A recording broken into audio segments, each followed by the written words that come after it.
ഇതാണ് റിയൽമി ഇന്ന് ലോഞ്ച് ചെയ്ത റിയൽമി 13 Pro Plus. ഇതാണ് ഇതിന് മുൻപ് വന്ന റിയൽമി 12 Pro Plus. ഫോണിൻ്റെ front, side, top, bottom, camera module എല്ലാം വളരെ സിമിലർ ആണ്. 6 മാസം കൂടുമ്പോൾ ഫോൺ സീരീസ് ഇറക്കിക്കൊണ്ടിരുന്ന ഇങ്ങനെയൊക്കെ ഇരിക്കും. എനിവേ, റിയൽമിയുടെ പുത്തൻ 13 Pro Plus ഉണ്ടല്ലോ, ഈ ഫോണിന്റെ ഒരു ഡിപ്പാർട്ട്മെന്റ് ഒഴികെ ബാക്കി എല്ലാ ഡിപ്പാർട്ട്മെന്റിലും റിയൽമി അവിടെ എവിടെ ചെറുതും വലുതായിട്ടുള്ള മാറ്റങ്ങളൊക്കെ കൊണ്ടുവന്നിട്ടുണ്ട്. മാറ്റം വരാത്ത ആ ഒരു ഫീച്ചർ ഉണ്ടല്ലോ, അവിടെയാണ് ആക്ച്വലി മാറ്റം കൊണ്ടുവരേണ്ടിയിരുന്നത്. പക്ഷേ എനിവേ, കൺഫ്യൂഷൻ വേണ്ട, എല്ലാം വളരെ ക്ലിയർലി എക്സ്പ്ലെയിൻ ചെയ്തു തരാം. കൂടുതൽ സമയം വേസ്റ്റ് ചെയ്യാതെ let's raw.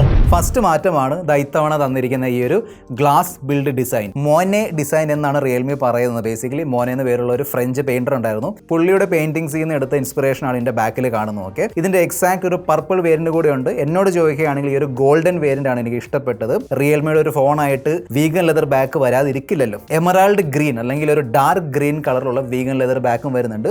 If you ask me, ഞാൻ ഈ ഒരു ഗ്ലാസ് ബാക്ക് ആണ് സജസ്റ്റ് ചെയ്യാൻ പോകുന്നത്. കാരണം കേട്ടില്ലേ, നല്ലൊരു സ്മൂത്ത് മാറ്റ് ഫിനിഷ് ആണ് കൊടുത്തിരിക്കുന്നത്. നല്ല പ്രീമിയം ലുക്കുള്ള ക്യാമറ മോഡ്യൂൾ. ഫോൺ നല്ല ലൈറ്റ് വെയിറ്റ് ആണ്, സ്ലിം ആണ്, കയ്യിൽ ഹോൾഡ് ചെയ്യാൻ നല്ല കംഫർട്ടബിൾ ആണ്. എന്നാൽ ഞാൻ ഇപ്പോൾ പറഞ്ഞ ഈ എല്ലാ കാര്യങ്ങളും ഉണ്ടല്ലോ, അതായത് ഗ്ലാസ് ബാക്ക് ഒഴികെ ബാക്കി എല്ലാ കാര്യങ്ങളും നിങ്ങൾക്ക് റിയൽമിയുടെ 12 Pro Plusലും കിട്ടും. അതുപോലെ തന്നെയാണ് ഈ 13 Pro Plusന്റെ ഫ്രണ്ടിൽ കൊടുത്തിരിക്കുന്നത് 120 Hz കർവ്ഡ് AMOLED ഡിസ്പ്ലേ. എന്നാൽ ഇത്തവണ ഗൊറില്ല ഗ്ലാസ് 7i പ്രൊട്ടക്ഷൻ വന്നിട്ടുണ്ട്. അതിനോടൊപ്പം തന്നെ ഡിസ്പ്ലേയുടെ പീക്ക് ബ്രൈറ്റ്നസ് കൂട്ടിയിട്ടുണ്ട്. റിയൽമി 12 Pro Plusന്റെ ബ്രൈറ്റ്നസ് ജസ്റ്റ് ഓക്കെ ആയിരുന്നു. എന്നാൽ ഇത്തവണ പീക്ക് ബ്രൈറ്റ്നസ് 2000 നിറ്റ്സ് ആണ്. അതിനോടൊപ്പം തന്നെ 1200 നിറ്റ്സിന്റെ HBM ബ്രൈറ്റ്നസും ഉണ്ട്. സോ ഓവറോൾ ഔട്ട്ഡോർ ആണെങ്കിലും ഇൻഡോർ ആണെങ്കിലും ഇത്തവണ വന്നിരിക്കുന്ന ഡിസ്പ്ലേ കൂടുതൽ ബ്രൈറ്റ് ആയിട്ട് തോന്നുന്നുണ്ട്. നല്ല ഡിസ്പ്ലേ ആണ്. ഓക്കെ, നല്ല കളേഴ്സിന്റെ ഡീറ്റെയിൽസ് ഒക്കെ അറിയാൻ പറ്റുന്നുണ്ട്. പിന്നെ കർവ് ഡിസ്പ്ലേ ആണ്. ഒരു സംഭവം വിയേർഡ് ആയിട്ട് തോന്നി, അതായത് റിയൽമി പറയുന്നതനുസരിച്ച് ഇതിലുള്ള ഡിസ്പ്ലേ പ്രോ XDR ഡിസ്പ്ലേ ആണ്. എന്നാൽ യൂട്യൂബ് ആണെങ്കിലും നെറ്റ്ഫ്ലിക്സ് ആണെങ്കിലും ഈ രണ്ട് വെബ്സൈറ്റിലുള്ള HDR വീഡിയോസ് നിങ്ങൾക്ക് ഈ ഫോണിൽ HDR ക്വാളിറ്റിയോടെ പ്ലേ ചെയ്യാൻ കഴിയില്ല. ഈ പ്രൈസിൽ തീർച്ചയായിട്ടും ആ ഒരു ഫീച്ചർ കൊടുക്കേണ്ടതായിരുന്നു. ഹെഡ്ഫോൺ ജാക്കിന് വേണ്ടിയുള്ള സ്ലോട്ട് ഒന്നും കൊടുത്തിട്ടില്ല. എന്നാൽ ഡ്യുവൽ സ്റ്റീരിയോ സ്പീക്കേഴ്സ് വരുന്നുണ്ട്. നല്ല പെർഫോമൻസ്, നല്ല ഓഡിയോ ഔട്ട്പുട്ട് കിട്ടുന്നുണ്ട്. അതേ രീതിയിൽ നല്ല പ്രീമിയം ഹാപ്റ്റിക് എക്സ്പീരിയൻസ് ആണ് കിട്ടുന്നത്. റിയൽമി അത് നല്ലോണം ഇന്റഗ്രേറ്റ് ചെയ്തിട്ടുണ്ട്. In display fingerprint scanner വരുന്നുണ്ട്. Dual nano SIM slot. NFC feature കൊടുത്തിട്ടില്ല. ബാക്കി കോൾ ക്വാളിറ്റി ആണെങ്കിലും 5G സ്പീഡ്, നെറ്റ്വർക്ക് റിസപ്ഷൻ അതൊക്കെ നല്ലതാണ്, നോ ഇഷ്യൂസ്.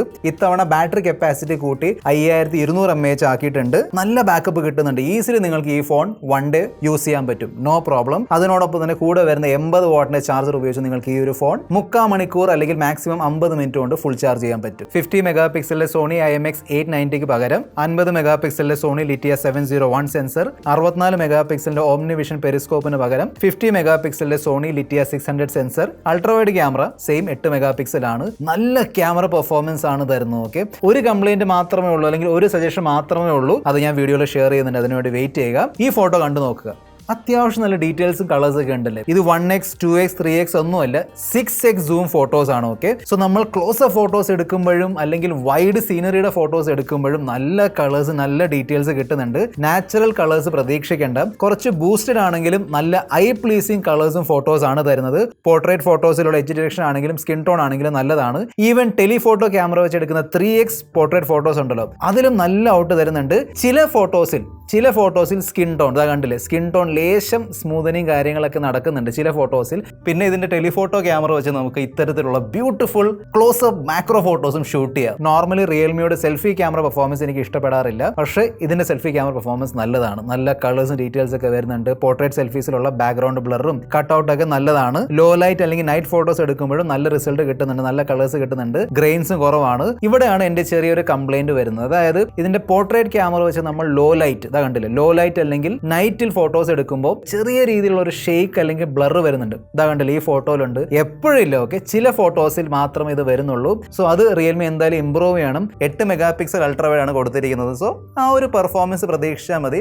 കളേഴ്സ് ഒക്കെ ഡീസെന്റ് ആണ്, പക്ഷെ തീർച്ചയായിട്ടും ഡീറ്റെയിൽസ് കുറയും മെയിൻ ക്യാമറ വെച്ച് കമ്പയർ ചെയ്യുമ്പോൾ. വീഡിയോസും ഓക്കെ ആണ്, 4K 30fps ഷൂട്ട് ചെയ്യാൻ പറ്റും ഫ്രണ്ടും ബാക്കും വെച്ച്. പക്ഷേ ഭയങ്കരമായ വീഡിയോ പെർഫോമൻസ് എന്ന് പറയാൻ പറ്റില്ല, ഡീസെന്റ് വീഡിയോ പെർഫോമൻസ് ആണ് കിട്ടുന്നത്. ആക്ച്വലി ഈ ഫോണും പിന്നെ മോട്ടറോള Edge 50 Proയും തമ്മിലുള്ള ക്യാമറ കമ്പാരിസൺ ഭയങ്കര ഇൻട്രസ്റ്റിംഗ് ആയിരിക്കും. ആ ഒരു കമ്പാരിസൺ നിങ്ങൾ കാണാൻ താല്പര്യമുണ്ടെങ്കിൽ താഴെ കമന്റ് ബോക്സിൽ എഴുതി അറിയിക്കുക. അതിനോടൊപ്പം തന്നെ ചാനൽ സബ്സ്ക്രൈബ് ചെയ്യാനും മറക്കണ്ട. ഫോണിന്റെ പെർഫോമൻസ് ഡിപ്പാർട്ട്മെന്റിൽ റിയൽമി ഇംപ്രൂവ്മെന്റ് കൊണ്ടുവരേണ്ടതായിരുന്നു. ഇതാണ് ഞാൻ ഇൻട്രോയിൽ മെൻഷൻ ചെയ്ത ഒരു ഡിപ്പാർട്ട്മെന്റ് ഇല്ലേ, ഇംപ്രൂവ്മെന്റ് വരാത്ത അല്ലെങ്കിൽ മാറ്റം വരാത്ത ഡിപ്പാർട്ട്മെന്റ്. റിയൽമി 12 Pro Plus ഉണ്ടായിരുന്ന exactly same Qualcomm Snapdragon 7S Gen 2 chipset ആണ് വീണ്ടും റിയൽമി ഇവിടെ തന്നിരിക്കുന്നത്.